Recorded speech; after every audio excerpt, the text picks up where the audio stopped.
అందరికీ నమస్కారం అండి. ఆంధ్రప్రదేశ్ ముఖ్యమంత్రి నారా చంద్రబాబు నాయుడు గారు ముఖ్యమంత్రిగా ప్రమాణ స్వీకారం చేసి నెల రోజులు దాటిపోయింది. ఈ నెల రోజుల్లోపు ఆయన 1,00,000 కోట్ల రూపాయల పెట్టుబడిని ఆంధ్రప్రదేశ్కి తీసుకొచ్చాడనమాట. మొదటగా BPCL రిఫైనరీ ఫ్యాక్టరీ 60,000 కోట్ల రూపాయలతో 5,000 ఎకరాల్లో మచిలీపట్నంలో ఈ యొక్క ఫ్యాక్టరీ అనేది రూపుదిద్దుకోబోతుంది. రేపొట్టోడ వైసీపీ మాజీ ఎమ్మెల్యే పేర్ని నాని నాయుడు మీ ఊళ్ళోనే మీ జగనన్న ఏం తెచ్చాడరా, అడుక్కు తినటానికి కొబ్బరి చెప్ప కూడా తేలేదురా. రెండవది 4,000 కోట్ల రూపాయలతో వియత్నాంకి చెందిన ఎలక్ట్రికల్ వాహనాలను ఉత్పత్తి చేసే ఒక కంపెనీతో డీల్ కుదిరిందనమాట.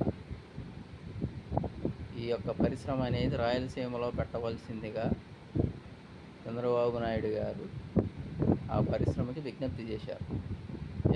ఆ పరిశ్రమ యొక్క యాజమాన్య సిబ్బందికి వారు కూడా అంగీకరించారు. 3, అమరావతి రాజధానికి ఔటర్ రింగ్ రోడ్ అనమాట. 189 కిలోమీటర్ల మేర ఈ యొక్క రూట్ వస్తుంది. 25,000 కోట్ల రూపాయలతో ఒక్క రూపాయి కూడా ఆంధ్రప్రదేశ్ ప్రభుత్వం ఖర్చు పెట్టకుండా ఓన్లీ కేంద్రం ఇచ్చే డబ్బులతో ఈ యొక్క ప్రాజెక్ట్ నడుస్తుంది. 25,000 కోట్ల రూపాయలు అభివృద్ధి చేస్తూనే నారా చంద్రబాబు నాయుడు గారు అటు సంక్షేమ కార్యక్రమాలను కూడా అమలుపరుస్తున్నారు.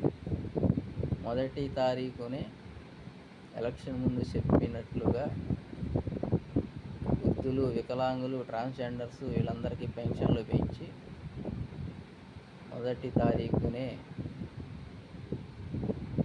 వాలంటీర్లు లేకుండా ఈ యొక్క పెన్షన్ల పంపిణీ కార్యక్రమం చేశారు.